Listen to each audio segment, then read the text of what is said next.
So let me introduce our next presenter. And they say that laughter is the best medicine. If that is true, then a dose of David Glickman should be covered under every health insurance plan in America. He has been dispensing humor as a professional speaker and comedian for over 20 years and has performed over 2,000 programs. He's appeared on Evening at the Improv, several other national television shows. He's been the opening act for groups such as the Beach Boys, Ray Romano, Ellen DeGeneres, and others. David has also worked with Steve Martin and even performed at Gloria Stefan's birthday party, which I was at, by the way, David. You remember that? Okay, yeah. I was the one up on, yeah, and we won't talk about that. Anyway, prior to his entertainment career, David worked for many years in the healthcare industry. He says he can credit his years in healthcare for driving him into comedy. So now, with a dose of healthcare humor, let me please welcome David Glickman. Thank you very much, Bob. Wait, Bob, don't leave yet. Thank you, folks. I learned a lot during my years in healthcare, and before I can begin, I have release forms that need to be signed whenever we're dealing with healthcare. Bob, if you could just come here for one moment. This will just take 30 seconds, my friends. This just acknowledges the fact that there is an inherent risk in presenting a comedy program, and while it is rare, there are instances where a comedian has died on stage. So if you could just acknowledge that right there. Thank you very much. And wait, don't leave. No. This is healthcare here. This is a financial responsibility form. This just clearly states that if the Myositis Association were not to cover the cost of my program today, you personally will take financial responsibility as the executive director. Look at that. He's signing Augie's name. Look at that. All right. Now, wait a minute. No. This is healthcare. HIPAA. This just says what happens in Orlando stays in Orlando. All right, if you could sign that there. All right, very good. Give Bob Goldberg a nice hand.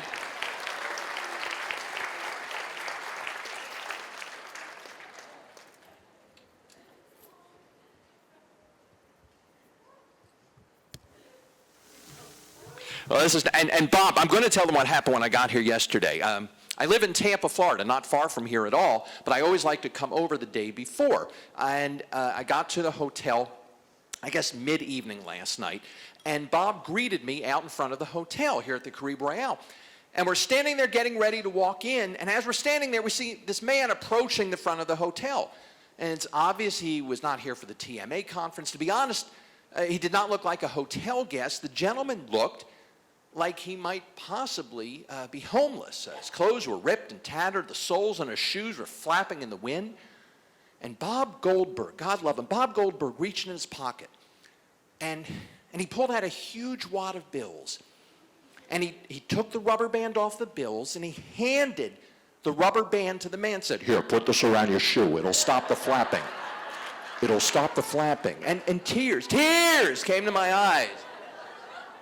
Wow, all the kudos you heard are just true about Bob. So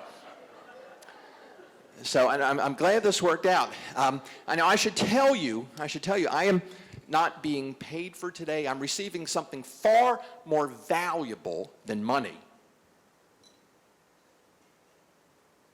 Getting one of these Myositis t-shirts here. This is great, a wonderful souvenir of my time here with you. Wash it once, and it makes a nice little hand puppet for the kids. So. No, actually, I am getting paid for today, but this booking almost did not happen. When Bob called me, what happened was he called me. I happened to be in an airport at the time. I was on my cell phone. The cell service was not very good. So what I heard was, "Hi, David. This is Bob Goldberg. I was wondering if you would be interested in performing for the Myositis Association." That's what I heard. I think the Myositis Association, well, that's weird. Why would Miley Cyrus have an association? And they're all right, maybe that's some kind of hip new way to refer to a fan club. I don't know. I said, well, you know, Bob, I'm thinking that maybe, you know, the audience might be a little bit too young for what I would present. And he said, well, actually, David, probably more than half of them would be over 55. And I'm thinking, for Miley Cyrus, that's kind of creepy. That really is. And then I know she is well known for that kind of dancing, twerking thing. And I said, well, Bob, will a lot of the audience be twerking? He said, well, no, actually, David, many of them are in wheelchairs and scooters. And I said, I didn't realize twerking could do that. He said, what are you talking about? Twerking doesn't do that. The disease progresses and the limbs become less strong. I said, the disease? I said, is Miley Cyrus doing a benefit for a disease? He said, no, not Miley Cyrus, myositis, myositis. I thought you knew about health care. And that's the thing. I did know about health care until Bob called me. I've been speaking to healthcare groups for many years. I had not heard of myositis before, just like many of you had not heard of it. Probably most of you in the room had not heard of it until your diagnosis. So it's an honor for me to be with you today and be able to speak to you and to have learned a lot about it. It really was great. I will tell you that speaking to patients is a real thrill for me because most of the time I'm speaking on the other end. I'm speaking to clinicians. I'm speaking to doctors and nurses. And I will tell you that's tough. You have laughed more in the last 3 minutes than a room full of doctors in 90 minutes. I will tell you that right now. Doctors and nurses, they're tough. They really are. I mean, I was speaking at a conference here in Orlando. Again, because I live in Tampa, I do a lot of medical conferences in Orlando.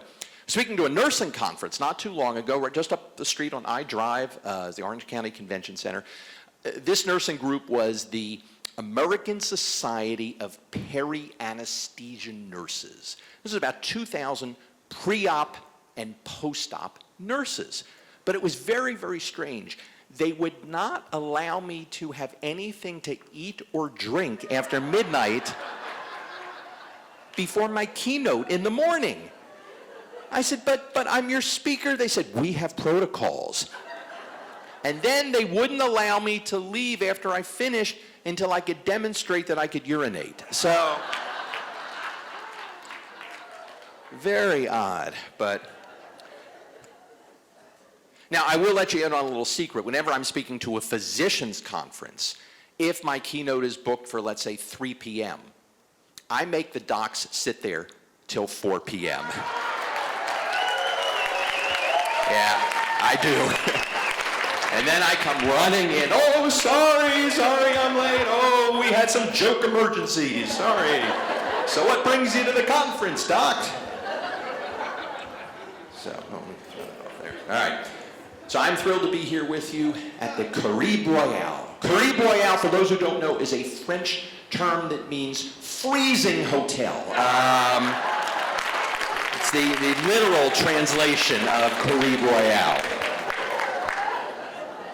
Jeez. You know, you can make gadgets that help you get through life. You would think they could make a thermostat. Oh, wow.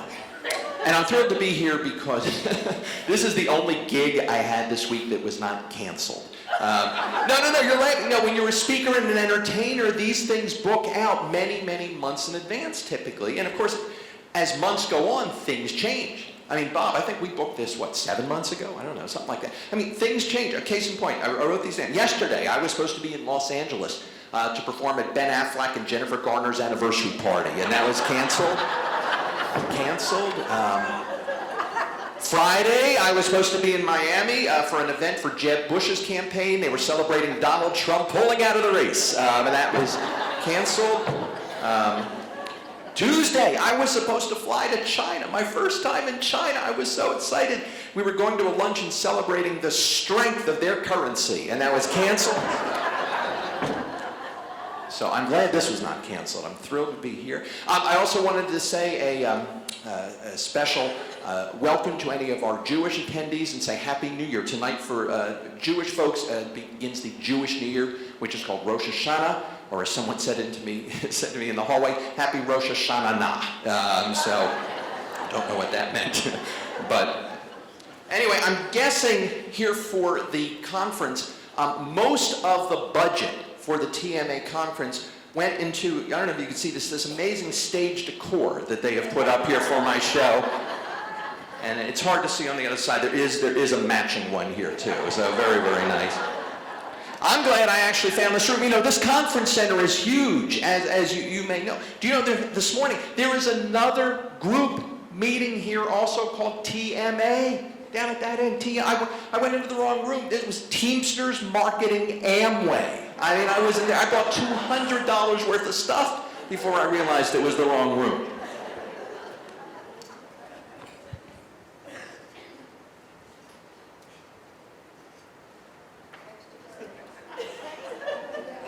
What? Like, you don't check your messages in the middle of your work? It's from Bob Goldberg. He says, "Can you mention my name again?" No.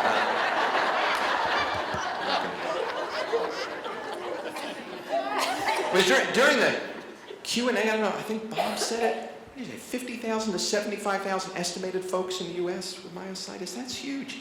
You know, that number, you know, you think it's a rare disease, but that's a big number. If you were to take every myositis patient in the U.S. and you laid them end to end, they would say, "What the hell are you doing? Is this a marketing campaign? Is this fundraising?" You see, I know about marketing in healthcare because that's what I used to do. You heard in my introduction, I worked in healthcare. I worked for the American Heart Association, a wonderful, wonderful group helping to fight heart disease and stroke. This was in Miami, Florida, and I did all their public relations, their marketing, their advertising, things like that. And I remember once we were given 200 bus signs. You know those big rectangular signs you see on the side of city buses, county buses? 200 of those donated to the American Heart Association. And I got to design the message that went on there. And I wanted something dramatic. I wanted something that people would remember. So what I came up with was, and it's not a funny message, it's not funny at all. The message was, half the people on this bus will die from heart disease. Which was fine, it's just that we found that people waited for the next bus. It's a true story. I could not make that up. I thought it was so clever, and it just stopped the bus schedule. 72 hours later, they're ripping these signs off in a depot. 2 weeks later, I'm telling jokes in a bar in Hialeah. So, the healthcare has changed since I was in it. My goodness. I mean, again, I worked in it, you know, about 20 years ago, and been doing this ever since. I mean, healthcare has changed. Case in point, I was doing a presentation for a healthcare group in Atlanta about 3 weeks ago. One of the other presenters collapsed backstage. And the meeting organizer ran out and said, is there a doctor in the house affiliated with either Cigna or United? Cigna or United? Cigna's actually an acronym, C-I-G-N-A. Called in, got no answer. That's what it stands for. I mean, all of them. United is an acronym, U-N-I-T-E-D. Usually 9 in 10 experience denial. I mean, that's what these stand for. So let me find out. By a show of hands, how many have been involved in some way with TMA for at least 5 years? At least 5 years, and are miserable. Okay, so most I don't believe that. I don't believe it. Like we heard during the Q&A, you come here so you can be with your community. You can be with others who are going through the same struggles and challenges, and that's great because, as the gentleman said from Alaska, he can be several thousand miles away from another person with myositis. So that's why you come, and you come here to learn. The sessions are incredible. I looked at the agenda. It was great. And because you are lifelong learners and want to continue to learn about myositis, I'm going to show you on the screen some books that you may not be aware of. Hey, Felipe, can we show those on the screen real quick? A few books.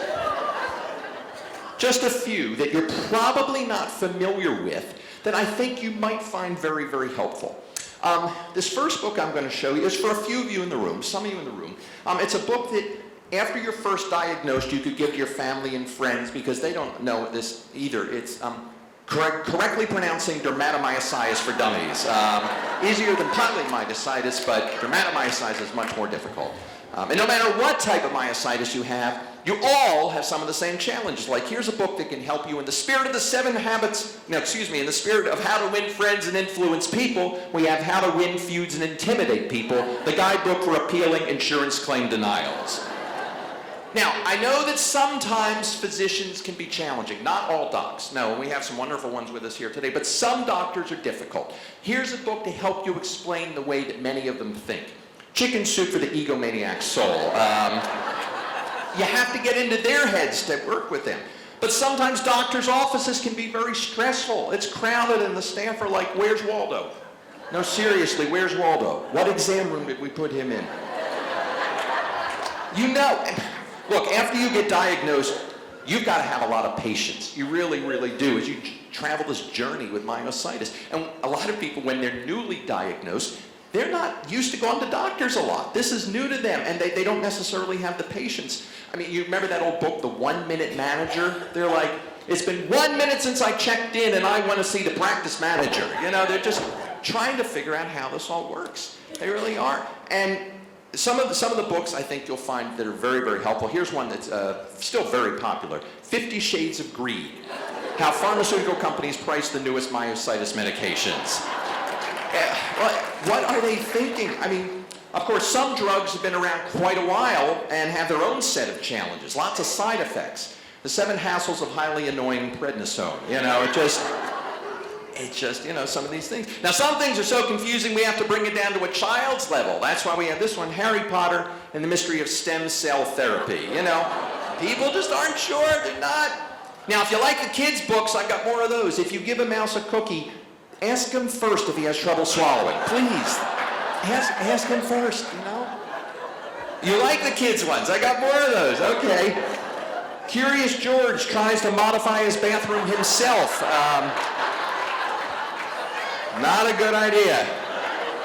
Get help. Bring help in. Oh, if you like Curious George, I got more of those. Curious George discovers that half the stuff on the internet about myositis is completely wrong. It's completely wrong. But here's some good news. Curious George finds out his insurance will cover IVIG. Yay! Oh, here's one I discovered last night. Where the Wild Things Are. Finding TMA conference attendees at the lobby bar. Some of you didn't need chairs before you were there, and then... let's see what else we got for the kids. Oh, Green Eggs and HIPAA. That's always fun. If you like Dr. Seuss, I've got more of those. Horton hears a whole lot of doctors misdiagnosing myositis. Or this one, oh, the places you'll go to get into the newest clinical trial. Whatever it takes. If I Ran the Zoo, the management handbook for the Center for Medicare and Medicaid Services. Now, I have talked to the folks who work at CMS. They don't like all the rules either, all the regulations. Really, forget the Da Vinci Code. It's like the Da Vinci Compliance Code. All these regulations. Why? Because our government leaders are reading the wrong leadership books. Instead of Jim Collins' Good to Great, they're reading his earlier, less popular book, Good to Gooder. Good to Gooder. I wrote a book that should be out probably by Christmas. It should be out. Does this EKG make me look flat?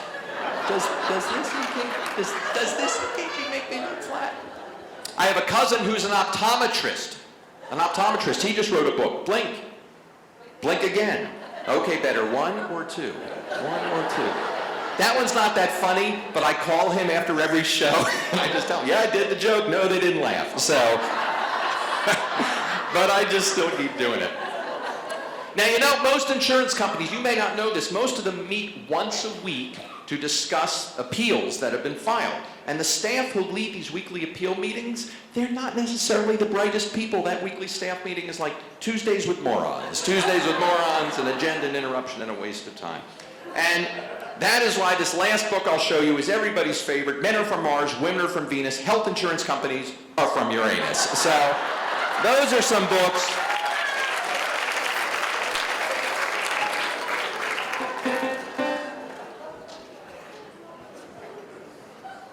All right, let's have some fun here. Now, don't you find, especially after your first diagnosis, You're trying to learn a lot of stuff. You're researching and you're trying to do it fast. And sometimes you just get overwhelmed by the amount of data. Data, come and I want to go home. Data, come and I want to go home. Good news, bad news, conflicting news and more. Data, come and I want to go home. I swear this is the same stuff I researched before. Data, come and I want to go home.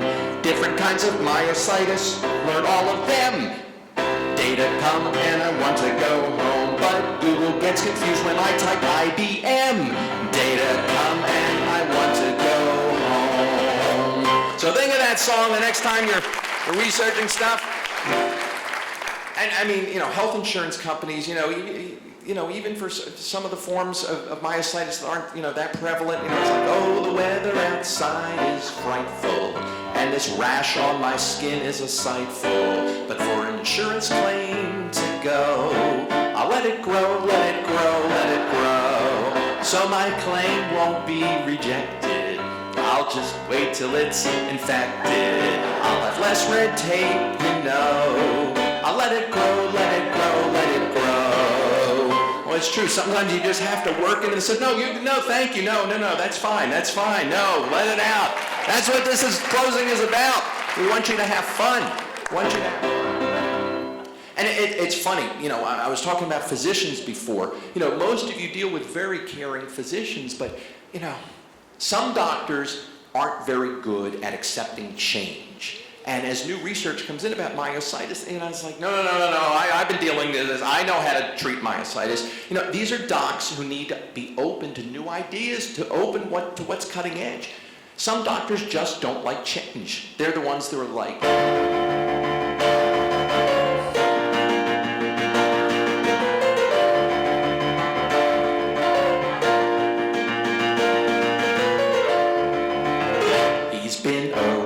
for years, works down the hall, not a big fan of change, no, not at all. When new things are proposed, he says they're lame. The phantom of the practice just wants things to stay the same. He's the practice of the office. No, we tried that a few years ago. That doesn't work. He's the phantom of the office. No, there's no data supporting that. The data supporting that is not really good. Phantom of the office. Look, I have been a physician for 40 years. If anybody knows what's going to work for your disease, I do. Phantom of the office. So those are the things we have to be careful. Some of the docs have to be open to new stuff that's out there. The biggest change I've seen since I worked in healthcare is in the pharmaceutical world. I mean, drug companies advertising on TV, not your myositis medications, but medications for baby boomers, like a lot of us in the room are. I think they should use baby boomer music to sell these baby boomer meds. Propecia, you're growing my hair, so people won't stare at me, baby. Oh, Propecia, I'm down on my knees, I'm begging you, please, won't you grow? Whoa, whoa, whoa. And for frequent urinary problems, hold it, you should have gone before, is what you're scolded. Cross your legs, jump up and down, just hold it, or get some Flomax, that'll do the trick.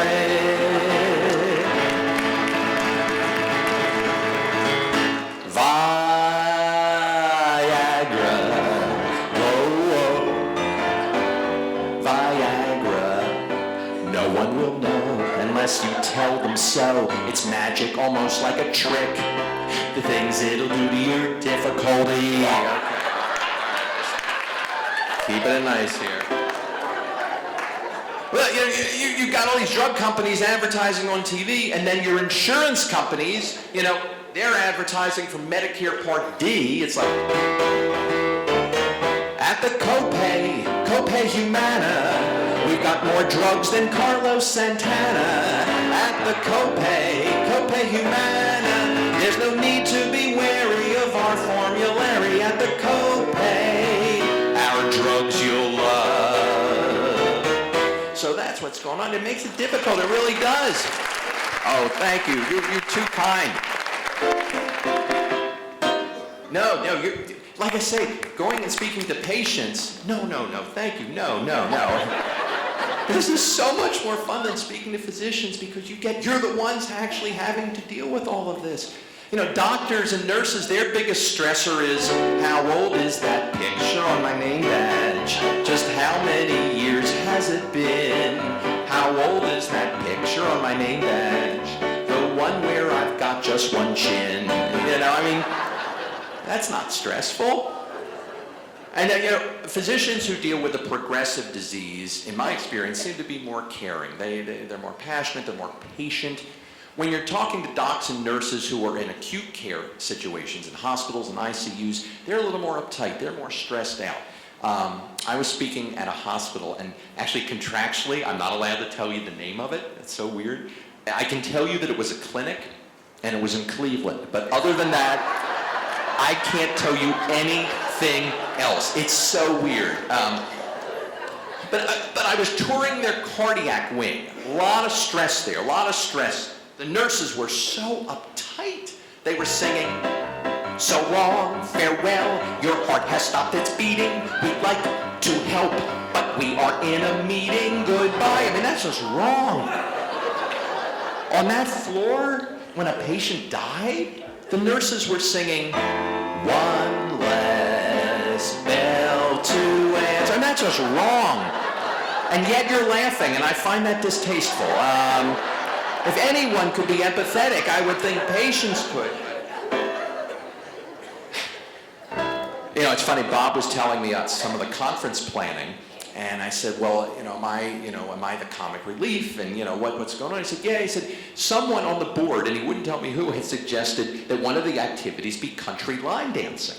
I said, well, I think that's dangerous. That's risky. It's fine for folks who are in the scooters. I'm serious. No, my mother-in-law had muscular dystrophy. She was in a scooter, and she would dance better than I ever could. Honest to goodness. But for folks who are not in scooters, doing country line dancing, that's risky. It's like, oh, there goes my hip, my achy, breaky hip, all because I tried to dance today.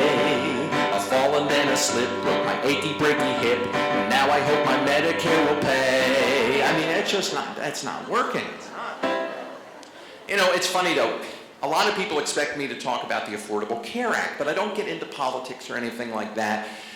The thing I like to talk about was from a few years ago. If you remember the Patient Bill of Rights. Remember the Patient Bill of Rights? Everybody talked about that. I think that always sounded patriotic to me. Like it should have been a patriotic song. Mine eyes have seen the coming of this thing called managed care. Well, we told you it was wonderful, it should not cause a scare. Unless, of course, you're sick or need a body part repair. The truth is all but gone. Sorry, had to fool ya. Sorry, had to fool ya. Any claim will overrule ya. The truth is all but gone. This plan is your plan. This plan is my plan. Just look at the list. You'll be a big fan. 30 physicians for each condition. This plan looks great for you and me. I called the first one Dr. Steve Clations, but he's not taking any new patients. Try Dr. Max Biss, he sold his practice. This plan is causing misery. I called the next one, I would announce him. The trouble is, well, I can't pronounce him. I'll go into hock and use my old doc. This plan looks great for you and me. So that's what you have to deal with so much of this regulation, bureaucracy. Now it's funny, most of you are either dealing with a rheumatologist or a neurologist, if I'm understanding the way things work, but we had talked about bringing other specialists in here that perhaps you don't necessarily have much interaction with, so you could be exposed to other specialties that you might in time need help with. We were going to bring in different doctors, but make them part of the closing show here. We were going to have each doctor come up on stage and do a little song, a quick song about his or her specialty. Think how much fun that would be. The first doctor would come up, Gastroenterology for stomachs and intestines. Though our tests aren't pleasant, we sure have the best intentions. Through your mouth or other end, which we'd rather not mention. Gastroenterology, we sure get your attention. Then the next doctor comes up. It was urination, I know. If you're having trouble producing a flow, first I make a list, see what we have missed. That's why they call me a real great urologist. I do every test in the book. When I do the most, people really can't look. Though I'd say it isn't exactly real fun, you could still say I'm number one. And at the end, all the doctors would line up across the stage here, and they'd sing a big closing number, something like, now you've met your specialists in this small exhibition. We hope that you'll call us if you need a good physician. Remember, though, before you call, there's always one condition. Your primary care doctor must give you their permission. So that's what, maybe for next year in New Orleans, maybe you can do that. So here's the cool news that they didn't announce. By staying for the closing session today, those of you who did stay, on the way out, each of you will be getting one of these.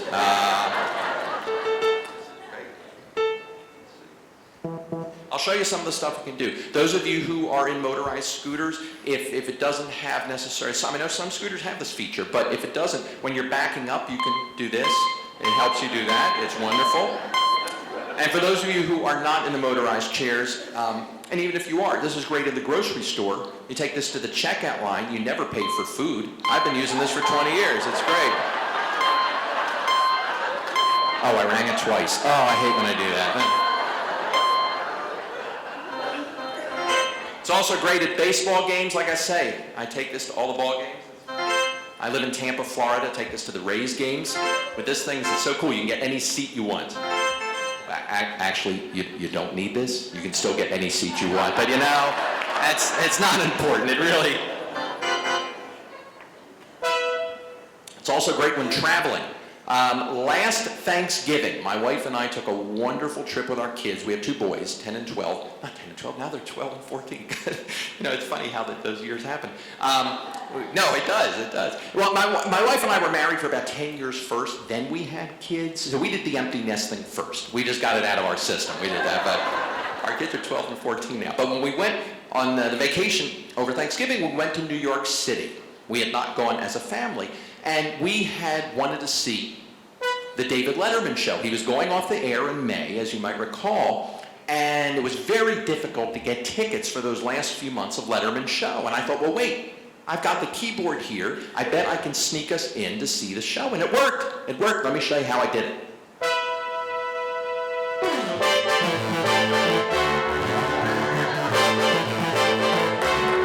Thank you very much. Thank you. You're great. Yeah. And most of you didn't stay up late enough. You have no idea what the hell I'm doing, but you're the hippest crowd in Orlando. It's nutty. It's wacky. Paul Schaefer, he was the band leader for David Letterman for decades. And he played music from the 1960s, the 70s, the 80s, the 90s, the 2000s, all the way up through 2015. You know, my favorite musical group has been around that entire time, that whole arc of time. The Rolling Stones. The Rolling Stones now are all in their 70s, and they have just signed a 20-year contract. I mean, this is awesome. I just think 20 years from now, you know, the Stones need to change the music a little bit. I can't get nowhere, stuck in traction, jumping jack flash, oh, I've got gas. Pleased to meet you, what the hell's my name? You can't always pee when you want. Something like that. This is also great for meeting people, for communication. And let's face it, as you go through this journey with myositis, you're having to teach other people what the disease is, people who have no idea what it is. This can help you do it. It's, like I say, you wear one of these things out in public, people will ask questions. They really will. And if any of you sitting out there happen to be single, this can help you meet the man or woman of your dreams. Really, it doesn't matter who you are, how old you are, you put this on, you'll meet that special person. I did this before I met my wife. I would put this thing on. There it is. I go into a crowded place. I'm looking around. I spot the most beautiful woman. I look a little closer. I can't believe it. She is wearing one of these too. I know I'm going to do well. So I make my way through the crowd. I've got mine on. She's got hers on. And I decide I'm going to let this thing do the talking for me. So I start out by letting her know what's on my mind for tonight.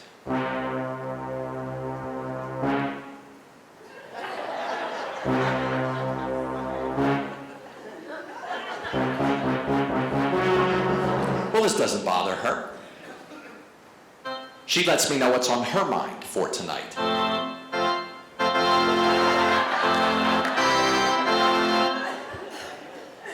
Well, that doesn't bother me. I let her in on my background a little.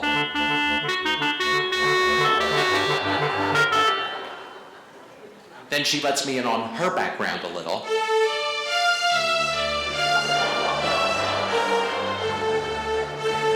Well, that doesn't faze me. I think she's beautiful. She's gorgeous, and I let her know it.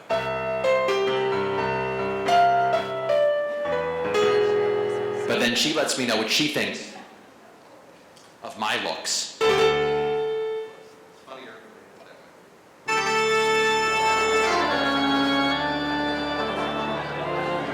Okay, someone's laughing too hard at that. Is that you, ma'am? That's finding that very annoying. No, I'm kidding. No,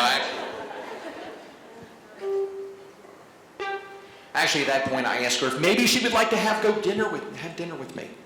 Would she like to go and have dinner with me? Of course, I give her some time to answer. I give her some time, yeah.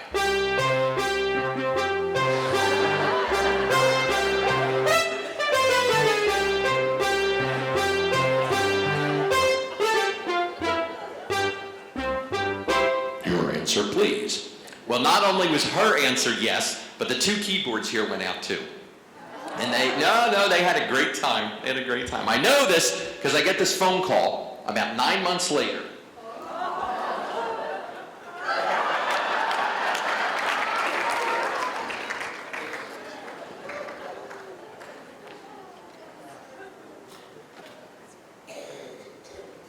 Let me show you this thing. This thing is a lot of fun.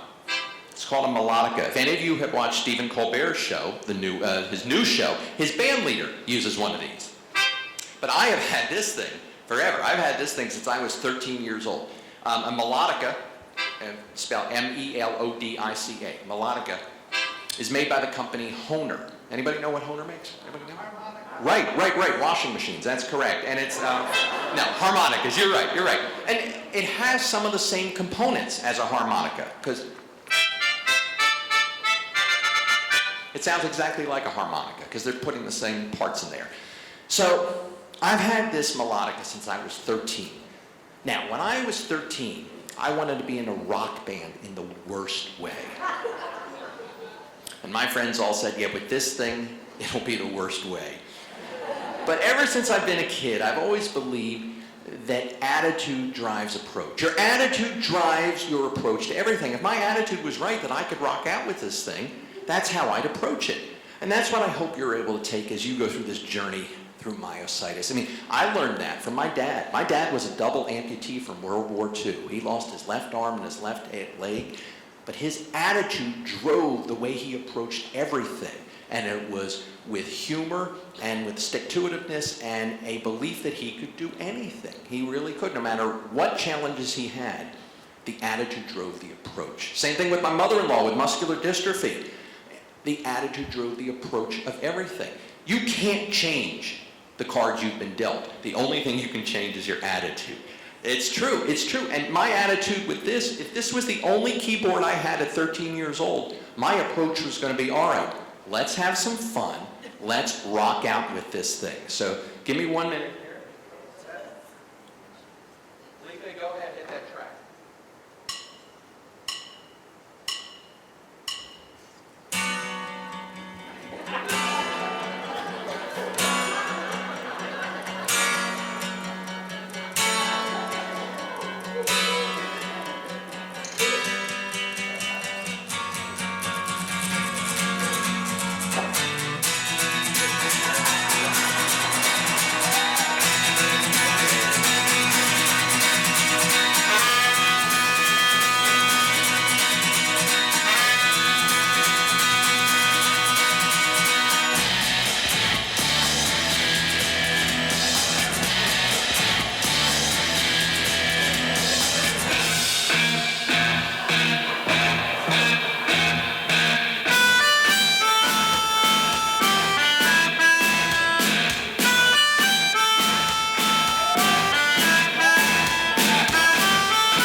David Glickman. Hope you enjoyed it. Thank you very much, folks. You've been wonderful. Thank you so much. It was my honor to be with all of you today. Thank you very much. Can I turn it back to Bob now? Thank you, folks.